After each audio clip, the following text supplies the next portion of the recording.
Les historiens pensent que le Machu Picchu était aussi une station de recherche pour les astronomes incas et que ce monument en pierre jouait sans doute un rôle clé pour leur permettre de calculer la date du solstice d'été pour leur fête religieuse. Parmi les trésors du Machu Picchu, il y a le Temple du Soleil, sans doute un observatoire solaire. Sa construction est d'une grande qualité architecturale, avec notamment ce mur, réputé pour être l'un des plus beaux du continent.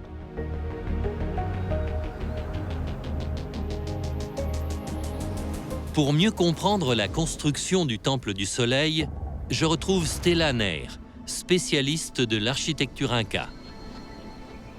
Ce qui m'épate, c'est qu'ils ont fait tout ça sans outils en fer pour tailler les blocs de pierre. Ils ont utilisé des marteaux en pierre, non? Oui, mais vous savez, même avec des outils rudimentaires, on peut faire des choses spectaculaires. La maçonnerie inca en est la preuve. Les Incas avaient leur propre méthode de construction. Par exemple, en cassant les blocs de pierre selon les lignes de fracture naturelle et en utilisant des pierres de plus en plus petites pour tailler et polir parfaitement les surfaces. Ces joints sont parfaitement ajustés, à tel point qu'on ne peut pas insérer une lame de couteau ou de rasoir ou une carte de crédit. D'ailleurs, je vais essayer. J'ai la carte de ma chambre d'hôtel, on va voir si c'est vrai.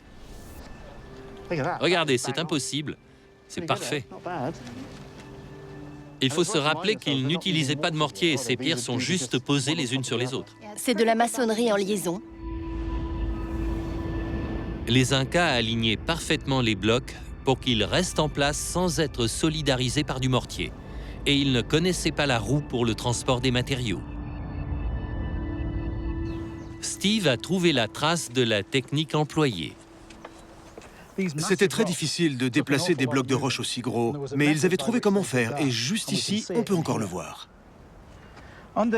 Sous ce bloc, il y a une pierre taillée en forme de galet de roulement.